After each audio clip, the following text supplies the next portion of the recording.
ഒരിക്കലും പ്രതീക്ഷിക്കാത്ത കുറെ കാര്യങ്ങൾ കേൾക്കുന്നു.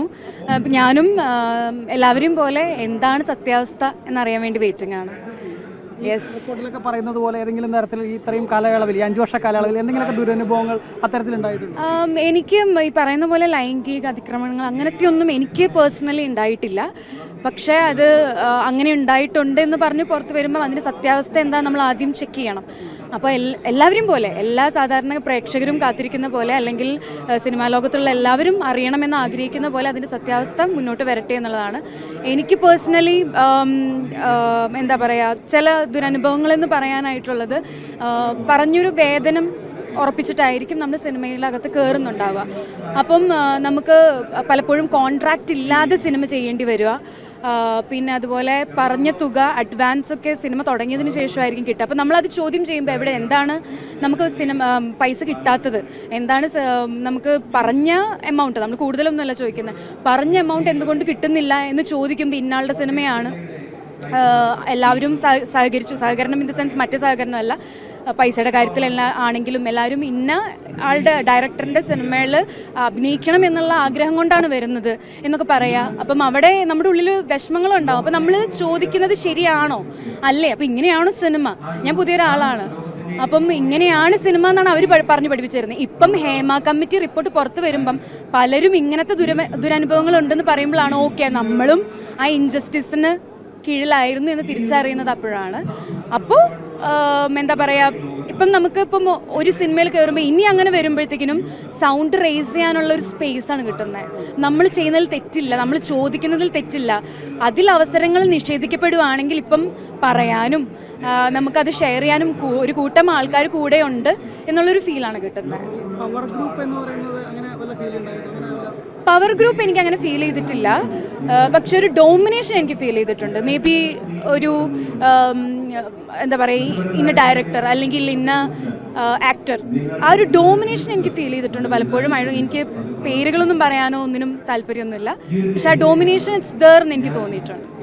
അപ്പം ഞാൻ പറഞ്ഞില്ലേ, എനിക്കുണ്ടായൊരു ദുരനുഭവം എന്നും പറയാൻ പറ്റില്ല, ലൈക്ക് ഒരു ഇൻജസ്റ്റിസ് അത് ചോദ്യം ചെയ്തപ്പം എനിക്ക് തിരിച്ചു വന്ന അവർ ചോദിച്ച ചോദ്യം ഇതാണ്: വിൻസി സിനിമയിൽ വന്നിട്ട് വെറും 5 വർഷമായിട്ടുള്ളൂ, സിനിമ എന്താണെന്ന് വിൻസിക്ക് അറിയത്തില്ല, അത് ഇനിയും പഠിക്കാനിരിക്കുന്നേ ഉള്ളൂ.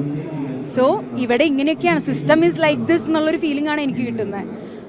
ഇപ്പം കുറച്ചൊക്കെ ചോദ്യം ചെയ്യാം എന്നുള്ളൊരു കോൺഫിഡൻസ് ഇവരൊക്കെ കൂടി തരുന്നുണ്ട്, അതിൽ പോകുന്നു. ഇനി അറിയത്തില്ല,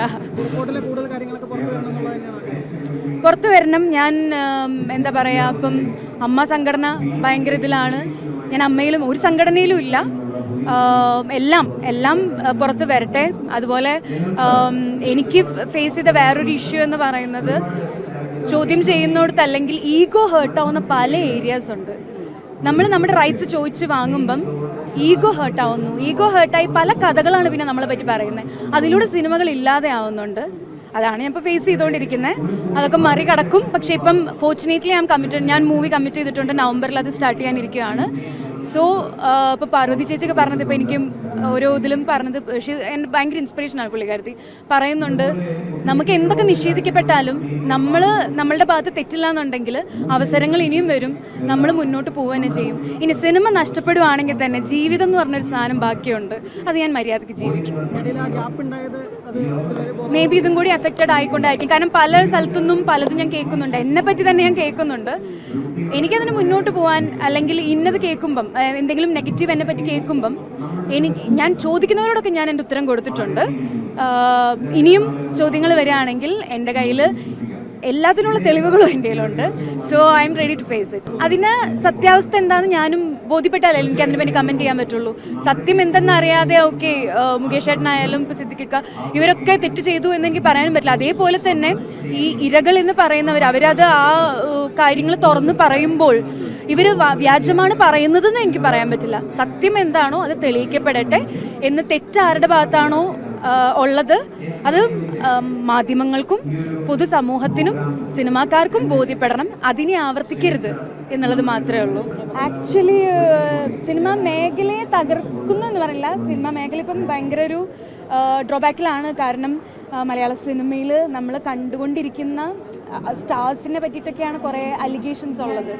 അപ്പം ഒരു ഒരു ചീത്തപ്പേര് എന്നുള്ള ഒരു കാറ്റഗറിയിൽ വന്ന് കിടക്കുവാണ്. അപ്പോൾ പക്ഷേ ഇത് പുറത്ത് വരേണ്ടത് തന്നെയാണ്. എന്തൊക്കെയാണോ ഇനി വ്യാജ പ്രചരണം നടത്തിയിട്ടാണോ അതോ ഇവരുടെ ഭാഗത്ത് തെറ്റുണ്ടോ അത് പുറത്ത് തന്നെ വരണം. ഉള്ള കളകൾ എടുത്തു മാറ്റണം. എല്ലാവരെയും സംശയത്തിന് നിലനിർത്തുന്ന ഒരു സാഹചര്യം. അതെ അതെ അതെ അതെ എനിക്കും അറിയില്ല, സത്യം എന്താണെന്ന് എനിക്കിപ്പോഴും അറിയില്ല. അപ്പം തെളിയട്ടെ. സർക്കാർ ഏത് തരത്തിലാണ് ഒരു ആക്റ്റീവായി പ്രവർത്തിക്കുന്നത്? സർക്കാരിന്റെ ഭാഗത്തും സർക്കാരിന്റെ ഭാഗത്തും സിനിമാ മേഖലയിലും എല്ലായിടത്തും പൊതുസമൂഹവും മീഡിയയും എല്ലാവരും ആക്റ്റീവായിട്ട് തന്നെ പ്രവർത്തിക്കണം.